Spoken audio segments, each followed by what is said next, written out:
사도행전 4장 1절에서부터 22절까지의 말씀인데요. 12절 말씀까지 여러분에게 좀 읽어드리겠습니다. 제가 봉독하겠습니다. 베드로와 요한이 사람들에게 말하고 있는데 제사장들과 성전 경비대장과 사두개파 사람들이 나타났습니다. 그들은 두 사도가 사람들을 가르치며 예수를 들어 죽은 사람의 부활을 전파하는 것 때문에 심기가 몹시 불편했습니다. 그들은 베드로와 요한을 붙잡았습니다. 그런데 그때가 이미 저녁이었기 때문에 다음 날까지 감옥에 가둬놓았습니다. 그러나 사도들의 말씀을 들은 많은 사람들이 믿게 됐고 그리하여 믿게 된 남자의 수가 5,000명쯤으로 늘어났습니다. 이튿날 통치자들과 장로들과 율법학자들이 예루살렘에 모였습니다. 거기에는 대제사장 안나스가 있었고 가야바, 요한, 알렉산더와 대제사장 가문의 사람들도 있었습니다. 그들은 베드로와 요한을 앞에 세워놓고 너희가 무슨 권세와 누구의 이름으로 이런 일을 했느냐라고 신문하기 시작했습니다. 그때 베드로가 성령이 충만해 그들에게 말했습니다.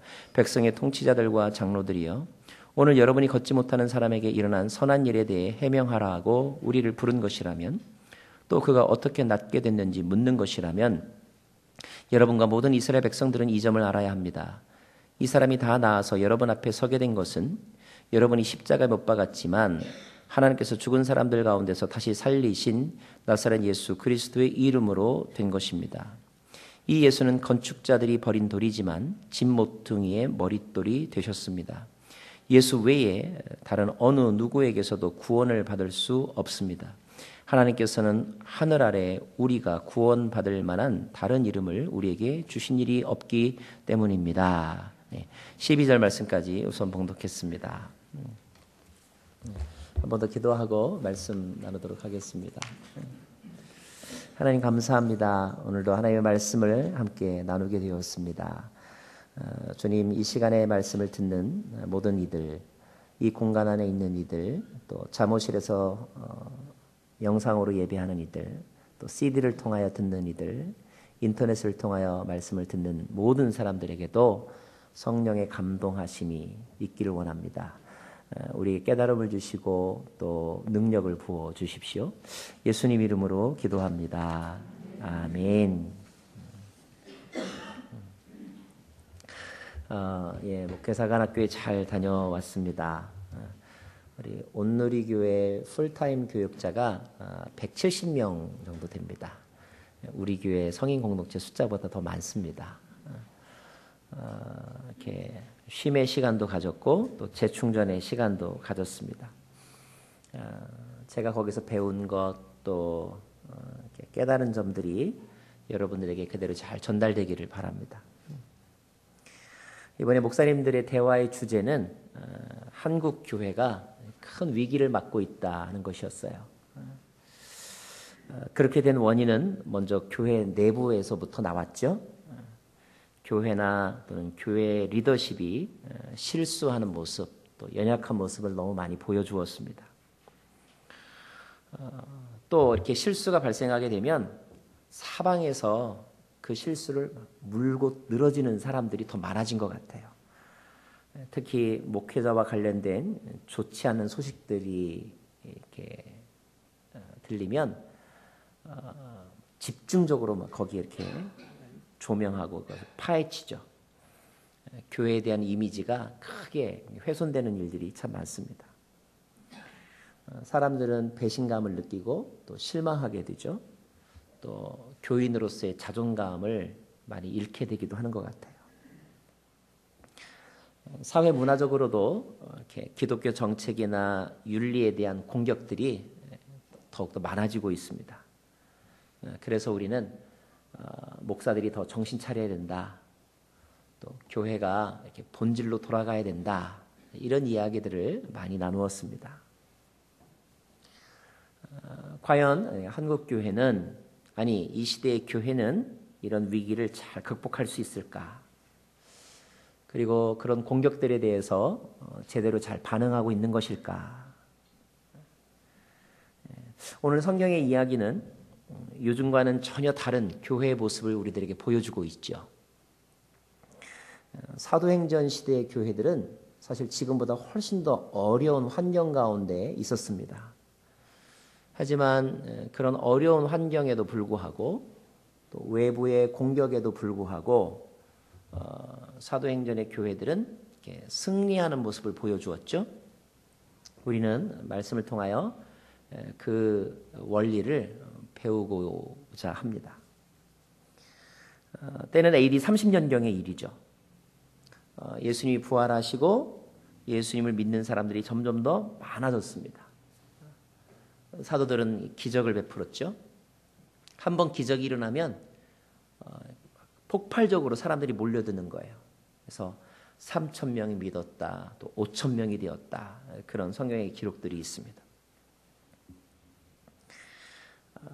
첫 번째 기적의 주인공은 약 40세 정도 나이가 된, 태어나면서부터 한 번도 걸어본 적이 없었던 그런 사람이었죠.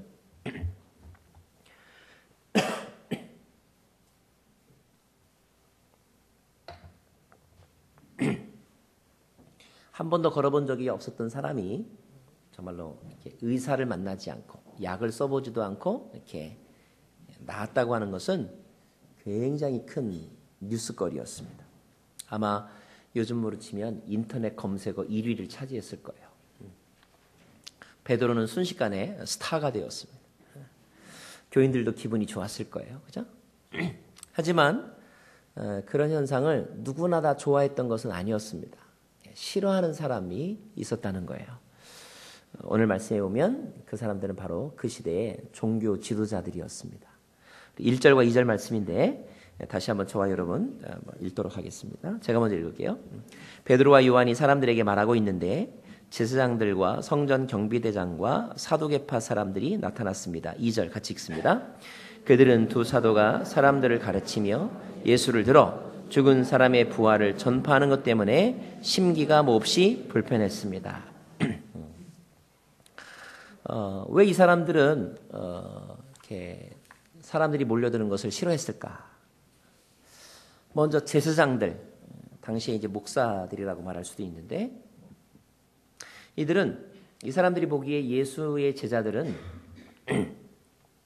기존의 질서를 무너뜨리는 사람들이었어요. 게다가 예수가 누굽니까? 자신들이 고소해서 죽은 사람이 바로 예수죠. 그런데 예수를 죽으면 모든 것이 끝난 줄 알았는데 예수를 따르는 사람들이 점점 더 많아진다고 하는 것은 결과적으로 자신들의 결정이나 자신들의 행동이 잘못되었다는 것을 말하는 것이기 때문에 이들은 마음이 불편할 수밖에 없었습니다. 또 여기 성전 경비대원이라는 말이 나와요. 성전 경비대원들은 성전의 질서 유지를 이렇게 관리하는 사람들이죠. 그들이 보기에 성전에서 허락받지 않는 모임들이 자꾸 생기는 거예요. 불편하죠. 그래서 그들도 사람들이 모이는 것을 싫어하게 됐습니다. 아마 청소하는 분도 싫어했을 것 같아요. 쓰레기가 많아지니까. 또 하나의 이유가 있습니다. 이 제자들이 죽은 사람의 부활을 자꾸 이렇게 이야기하고 있다는 것. 당시 유대교 안에는 크게 두 개의 교단이 있었습니다. 하나는 바리새 교단이고요. 하나는 사두개 교단이에요.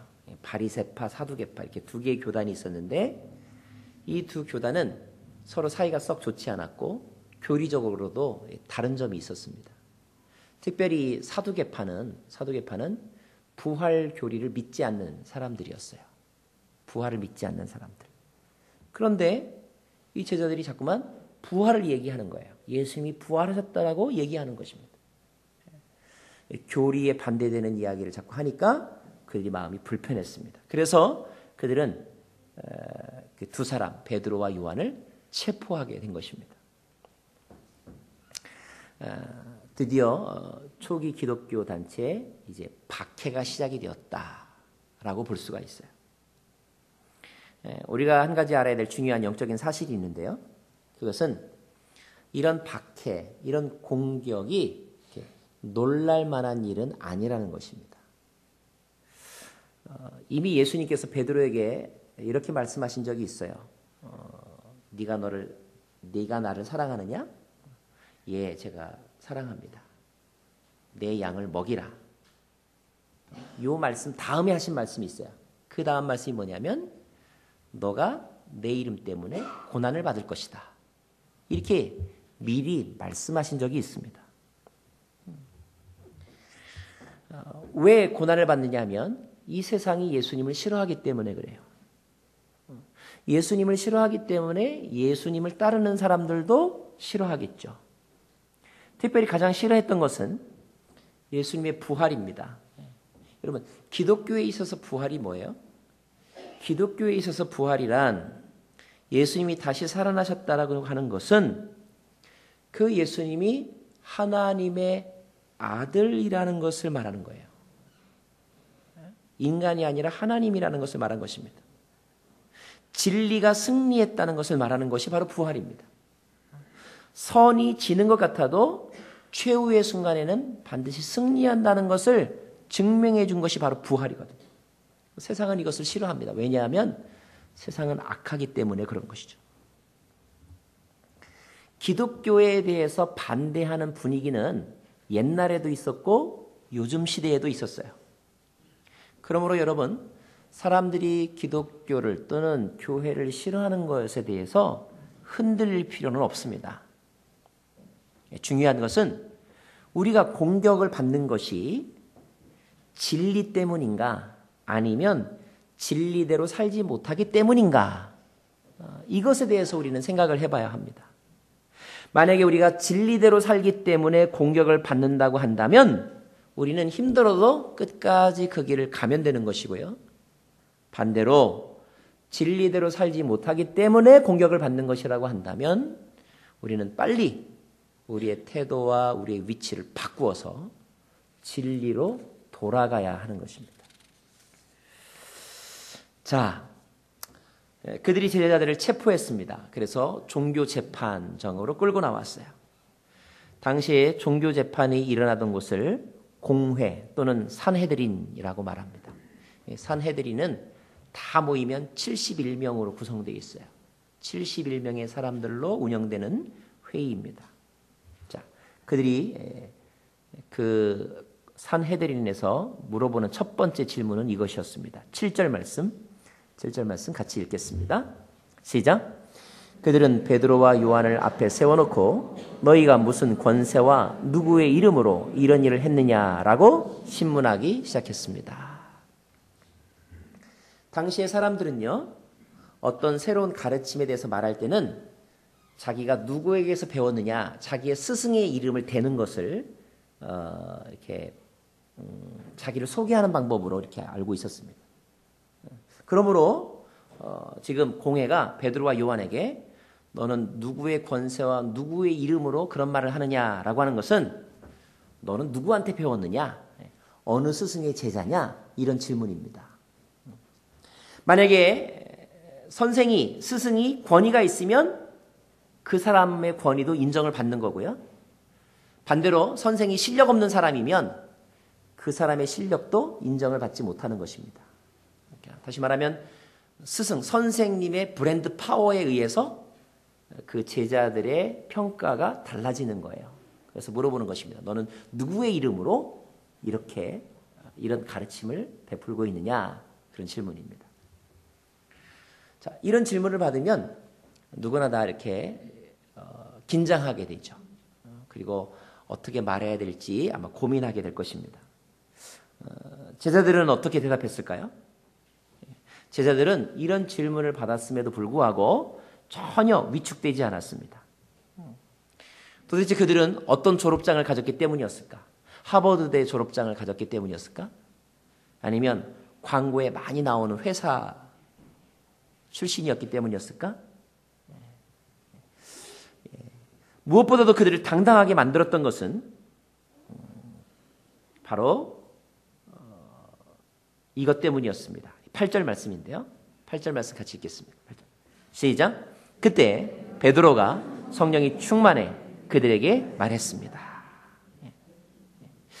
그들이 어떤 자격을 갖추고 있는지에 대해서 이렇게 증명해 준 것은 사람이 아니었고요. 성령님이었습니다. 성령님. 성령을 다른 말로 하면 예수의 영. 이미 사도행전 2장에서 베드로가 말하기를 성령은 예수님으로부터 말미암아 부어진 영이다라고 말했죠. 그들이 예수의 영에 사로잡혔다 이런 말입니다. 이런 성령으로 충만하게 되자 그들은 영적으로 담대함, 용기가 생겼어요. 두려워하지 않았습니다. 왜냐하면 그들의 마음속에서 하나님의 영이 말하고 있기 때문에 그런 거예요. 용기 있는 사람, 자신감에 넘치는 사람의 모습을 보면 자기가 가지고 있는 것을 자랑스럽게 생각을 합니다. 한국의 백화점에 가면요, 아주 예쁜 유니폼을 입은 우리 젊은 아가씨들이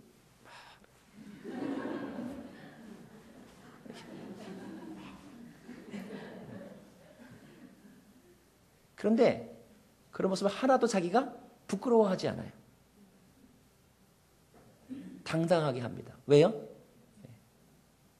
안내 도우미의 영에 충만하기 때문에.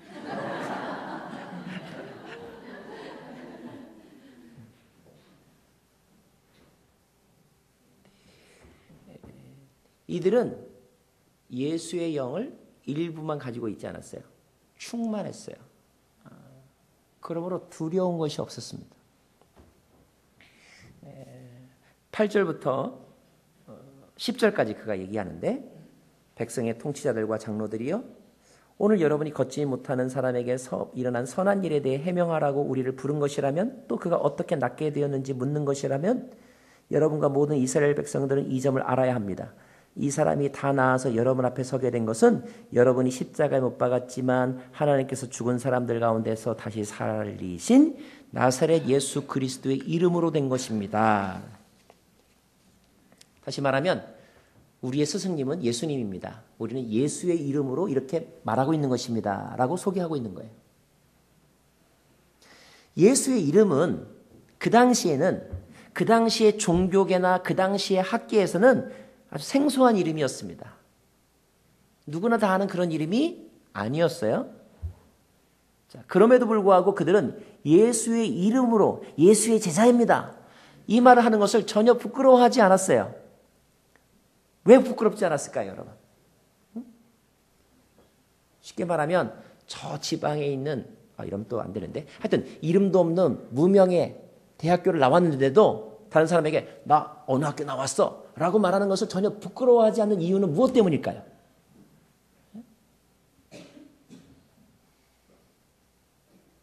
이름난 아주 유명한 하버드라든지 S대학이라든지 이런 대학교를 나와도 자기 학교 나온 거를 이렇게 잘 얘기 안 하고 창피해하는 사람이 있어요. 그런데 아무도 몰라주는, 어쩌면 검정고시를 치르고 대학교 졸업장을 땄음에도 불구하고 하나도 부끄러워하지 않는 사람이 있어요. 왜 그랬을까요? 그 이름에 생명이 있었기 때문이었고, 그 생명을 자기가 경험했기 때문입니다. 경험이 중요한 거예요. 경험은 간접적인 지식을 뛰어넘습니다. 이번에 제가 경험한 거 하나 얘기할까요, 여러분? 우리 해외 비전교회 한 40여 분의 목사님들이 있었는데, 우리 오늘교회 성도님 가운데 한의사 선생님께서 일부러 저희들을 섬기러 오셨어요. 목사님들 건강을 이렇게 체크하러 오셨습니다. 한의사들은 이렇게 맥을 짚잖아요. 이렇게. 근데 한 목사님의 맥을 한 1분 정도 이렇게 짚어보더니 이제 병명을 얘기하는 거예요. 목사님 허리가 안 좋으시군요. 목사님의 왼쪽 다리 4번인가 5번 뼈가 이상합니다. 그렇게 이야기를 하는 거예요. 저희들이 깜짝 놀랐어요. 그래서 저희가 그 진단을 받으신 목사님을 이렇게 바라보았습니다. 사실은 그 목사님이 한국에 들어와서 이틀 전에 정형외과 가서 진찰을 받았대요. 너무 힘들어서. 그런데 정형외과에서 진단받은 내용을 이분이 손에 맥만 짚어보고 그대로 얘기하고 있는 거예요. 일부러 이 목사님이 어떻게 말하나 보려고 얘기를 안 하고 있었는데 너무나 정확하게 그 아픈 부위를 설명하니까 이분이 깜짝 놀라면서 하는 말, 이 선생님 정말 실력이 있네요. 다음은 제 차례가 됐어요. 진단을 했어요. 이분이 저한테 그러더래요. 목사님, 오른쪽 어깨가 아프시죠? 오 마이 갓. 제가 너무너무 아파갖고. 사실 우리는 이렇게 한의사 선생님에 대해서 이렇게 믿는 분도 있지만, 이렇게 양방을 좋아하시는 분은 잘 이렇게 믿지 않으려고 하는 경향도 있잖아요. 그냥 보약이나 지어 먹을 때만 찾지. 그런데 이분이 너무나 정확하게 맥을 딱 짚어보더니 제 병명을 얘기하는데 제가 와, 이분 진짜 실력이구나. 다른 사람들에게도 이렇게 얘기하는 거예요. 제가 지금. 제가 왜 얘기합니까? 내가 경험했으니까. 여러분, 들은 것하고 눈으로 본 것하고는 다르죠. 눈으로 본 것하고 오감을 이용해서 경험한 것하고는 다른 것입니다. 경험한 사람들의 말에는 힘이 있는 거예요. 우리가 흔들리는 이유 가운데 하나는 예수에 대한 경험, 말씀에 대한 경험이 없기 때문에 그래요. 우리는 단지 교리적인 신앙인인 거예요. 체험적 신앙인이 아직 아닌 거예요. 그래서 사람들 앞에 예수를 소개할 수 없는 거예요. 자, 그렇다면 우리는 왜 예수를 경험하지 못했을까? 왜 복음의 능력을 경험하지 못했을까? 그것은 복음대로 살아보지 않았기 때문에 복음의 능력을 경험하지 않은 거예요. 복음대로 살아봤다는 이야기를 다른 말로 하면 순종하는 거예요. 근데 우리는 순종해 본 적이 없기 때문에 복음의 능력을 경험하지 못했고 복음의 능력을 경험하지 못했기 때문에 그냥 다른 사람들 간증만 들으면서 고개를 끄덕이는 거예요. 어느 정도까지는 그게 워킹할 수 있지만 큰 위기가 오거나 아니면 공격이 오면 우리는 슬그머니 꼬리를 내리는 거죠. 도망치는 것입니다. 왜요? 경험이 없기 때문에.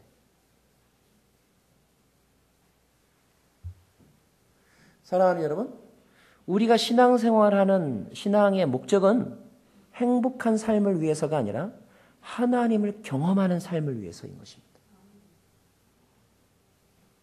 하나님을 경험하는 것, 하나님의 말씀을 경험하는 것이 신앙생활의 본질이에요. 순예배 가운데 우리가 큐티 나눔을 하는데 큐티 나눔의 내용은 무엇입니까? 내가 경험한 하나님의 은혜를 고백하는 거죠. 이런 고백이 분명해야 우리는 유혹과 공격에서부터 우리 자신을 지켜낼 수 있는 것입니다. 자, 제자들이 베드로와 요한이 그런 경험, 어떤 경험이에요? 병자를 낫게 하고 예수님의 부활을 눈으로 보았던 그들, 그 경험에서 얻은 깨달음이 무엇이냐? 그 깨달음은 오직 예수밖에 없다는 것이었습니다. 11절과 12절 말씀 제가 먼저 읽을게요. 이 예수는 건축자들이 버린 돌이지만 집 모퉁이의 머릿돌이 되셨습니다. 12절 시작. 예수 외에 다른 어느 누구에게서도 구원을 받을 수 없습니다. 하나님께서는 하늘 아래 우리가 구원받을 만한 다른 이름을 우리에게 주신 일이 없기 때문입니다. 경험을 해보니까 예수님을 따라다니면서 같이 살아보니까 이 세상에 There is none like you, Jesus. 예수님 같은 분이 없더라는 거예요. 우리가 어떤 사람을 열렬히 사랑하다 보면 그런 말 하잖아요. Only you. 너밖에 없어. 너만큼 나를 사랑하고 너만큼 내가 좋아할 사람이 없어. 이런 고백을 하죠. 예, 이 말 사도행전 4장 12절 말씀은 굉장히 유명한 말씀인데 이것은 베드로와 요한이 제자들이 예수님을 경험하고 나서 그들이 한 신앙 고백입니다. 이 세상에 예수님 같은 분은 없다. 예수님이야말로 하나님의 아들이시고 구원의 유일한 통로이다. 왜? 부활하신 분은 이 세상에 예수님밖에 없으니까. 이 고백을 하고 있는 것입니다. 여러분은 여러분의 예수님에 대해서 어떤 고백을 하실 수 있으세요? 여러분의 경험을 한번 얘기해 보세요. 간증 좀 얘기해 보세요. 간증 잘해도 이 앞에 나와서 세우지 않을 테니까 간증 좀 얘기해 보세요. 두 번째 13절 말씀 14절 말씀 제가 같이 읽을까요? 13절부터 시작. 그들은 베드로와 요한이 아무런 교육도 받지 않은 평범한 사람인 줄 알았는데 그렇듯 용기 있게 말하는 것을 보고 놀라지 않을 수 없었습니다. 그러고는 비로소 그들이 과거에 예수와 내내 함께 있던 사람인 줄 알게 됐습니다. 게다가 병이 나은 사람이 두 사도 곁에 서 있는 것을 보니 더 이상 할 말이 없었습니다. 제자들이 그렇게 경험을 말했지만 사실 그들은 감동되지 않았어요. 왜냐하면 사람들은요, 자기가 듣고 싶은 것만 듣고 자기가 보고 싶은 것만 보는 경향이 있기 때문에 그렇죠. 또 그래, 너는 그렇게 느낄 수 있어. 나는 그렇게 못 느껴. 이렇게 말할 수도 있죠. 때문에 사도들의 경험담, 사도들의 신앙 고백에도 불구하고 그들의 마음은 흔들리지 않았어요. 그럼에도 불구하고 그들이 이 베드로와 요한을 함부로 할 수 없었던 이유가 있었어요. 그게 뭔지 아세요? 그것은 병이 나은 사람이 지금 여기 있다는 거예요. 그러니까 팩트가 있다는 거예요. 팩트. 주관적인 고백뿐만 아니라 객관적인 사실이 있다는 것입니다. 객관적인 사실 하나는 여하튼 병이 나은 사람이 여기 있다는 거. 두 번째, 베드로와 요한이 그렇게 말하는 것 자체가 그게 증거라는 거예요.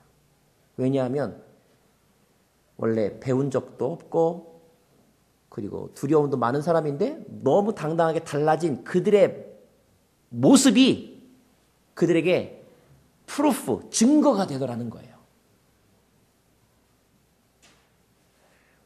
여러분, 말과 행동이 다를 때 사람들은 말을 믿을까요? 행동을 믿을까요?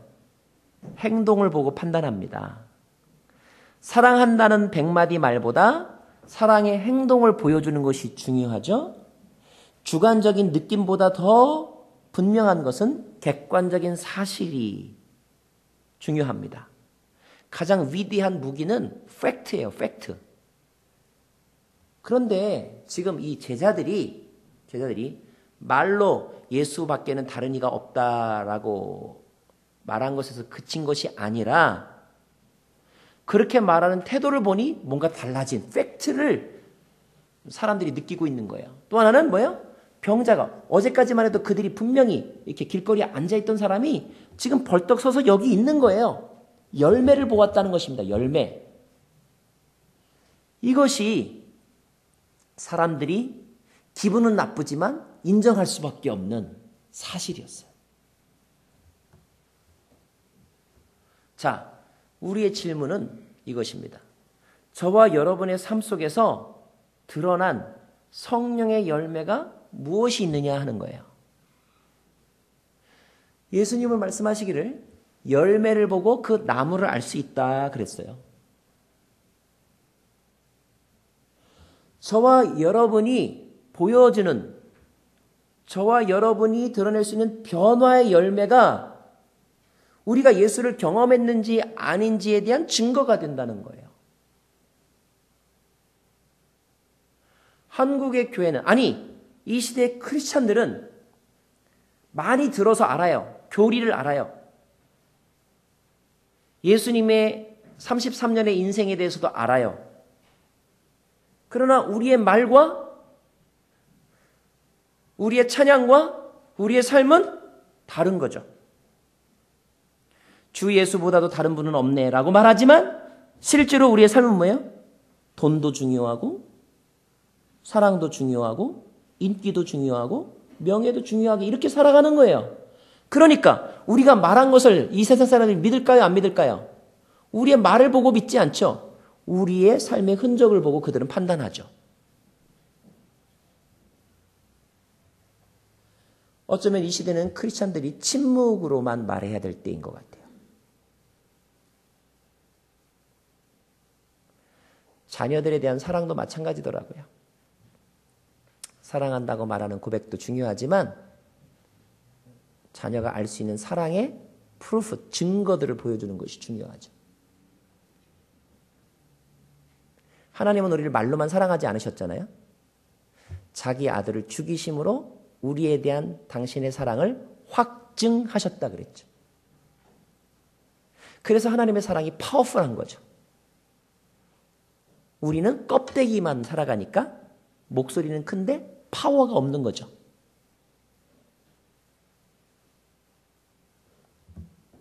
세 번째, 18절 말씀, 19절 말씀, 20절 말씀인데 제가 먼저 읽을게요. 그러고 나서 그들은, 여기서 그들은 이제 공회 의원들을 말합니다. 베드로와 요한을 다시 불러들여 절대로 예수의 이름으로 말하거나 가르치지 말라고 명령했습니다. 자, 19절 시작. 그러나 베드로와 요한이 대답했습니다. 하나님의 말씀보다 당신들의 말에 순종하는 것이 하나님 보시기에 옳은지 스스로 판단해 보십시오. 우리는 보고 들은 것을 말하지 않을 수 없습니다. 여러분, 초기 기독교 교회가 박해를 받으면서도 박해를 이겨낼 수 있었던 굉장히 중요한 원리가 여기 있습니다. 그리고 초기 기독교회가 타락하지 않았던 중요한 원리도 바로 여기에 있습니다. 그것은 무엇이냐? 그들은 유혹이나 박해를 받을 때마다 무엇을? 하나님을 가장 먼저 생각했다는 거예요. 먼저 그의 나라와 그의 의를 먼저 생각했다는 것입니다. 지난주에 제가 영상으로 여러분에게 설교했지만 사람들이 베드로에게 주목했을 때 베드로가 한 말을 기억하시죠, 여러분? 그는 사람들에게 이렇게 말했습니다. 왜 나를 바라보느냐? 이 병자를 낫게 한 것은 내가 아니라 바로 예수님, Jesus, do it. 주님께서 그 일을 하셨다라고 말했습니다. 예수님의 제자들, 초기 교회의 지도자들은 철저하게 하나님 중심, 예수 중심의 삶을 살았다는 거예요. 옳고 그른 것을 판단할 때에도 내가 좋은 것, 내가 싫은 것, 이것이 기준이 아니라 하나님이 보시기에 좋은 것, 하나님이 보시기에 싫은 것. 그들은 위기 때에도 사람들의 시선을 의식하지 않고 하나님에게만 집중했습니다. 그리고 하나님 편이 되어 살기를 노력했어요. 왜냐하면 하나님만이 영원하시기 때문에, 하나님의 뜻만이 완전하시기 때문에. 위기를 맞게 되면 우리는 사람들하고 이렇게 상의하고 싶어집니다. 그래서 여기저기 전화하잖아요. 사실 전화하는 이유는 가만히 보니까 자기 생각이 옳다는 지지를 받고 싶어서 전화를 하는 거더라고요. 근데 이 사람한테 전화했는데 내가 원하는 대답을 안 하면 어떻게 해요? 또 다른 사람한테 전화하죠. 또 다른 사람한테 전화합니다. 결국은 듣고 싶어서 전화하는 게 아니라 내가 가지고 있는 생각이 옳다고 인정받고 싶어서 사람을 찾는 것이죠. 우리는 그렇게 사람에게 의존하는 존재입니다. 어떤 경우에는요, 너무 이 사람 저 사람 얘기를 듣다 보면 혼란스러워서 정작 어떤 결정도 내리지 못할 때가 많아요. 도대체 사업을 하란 말인가 말란 말인가, 이사를 가란 말인가 말란 말인가, 헤어지라는 말인가 계속 살라는 말인가. 이 사람 얘기를 들으면 이 말이 옳은 것 같고 저 사람 얘기를 들으면 저 사람 말이 옳은 것 같아요. 여러분, 혼란스러울 때 우리에게 필요한 것은 사람의 말이 아니라 하나님의 말씀, 땅의 소리가 아니라 하나님으로부터 우리에게 주어지는 말씀, 이것을 듣는 것이 중요하고, 그렇게 살아갈 때만이 우리는 유혹과 박해로부터 우리 자신을 지켜낼 수 있다는 것입니다. 사실 한국 교회가 위기에 빠져들게 된 것은 목회자들이 하나님의 말씀보다 성도들의 시선에 더 신경을 쓰면서부터였고요. 교인들이 하나님이 아니라 목사들을 바라보기 시작하면서부터 한국 교회는 타락하기 시작한 것이죠. 사도들은 그렇게 하지 않았습니다. 사도들은 자기들에게 박수가 올 때도 No. Praise the Lord. 하나님을 바라보라고 말했고요.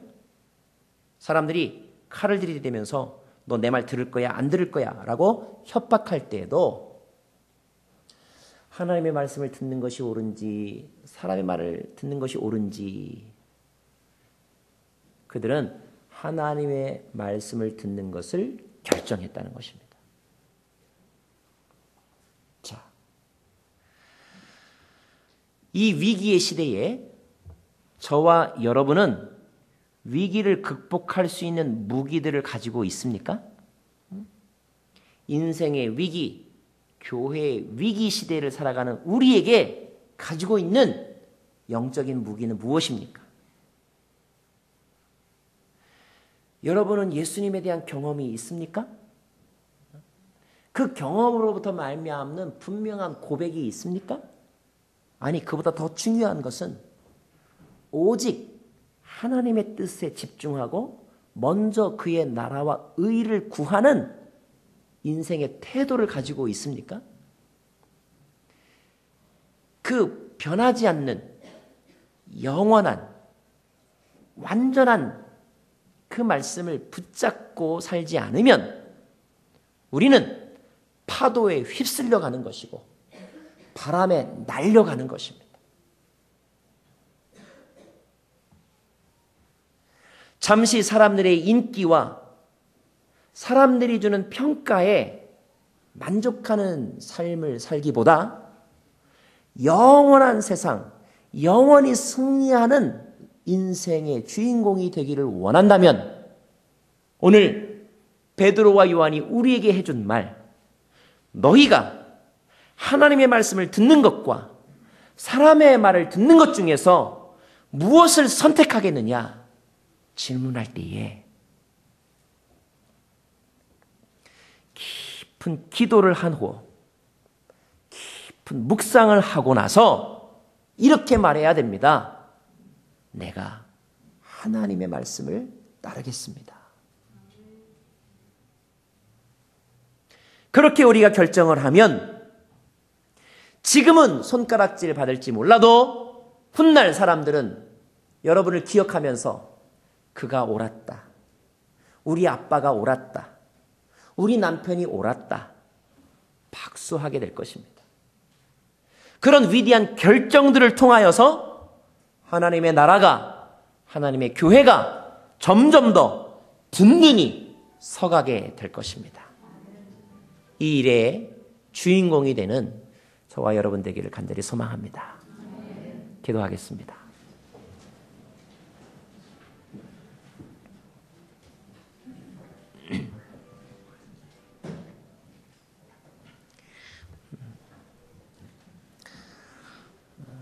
좋으신 하나님, 위기 가운데 살아가는 저희들입니다. 유혹 가운데 살아가는 저희들입니다.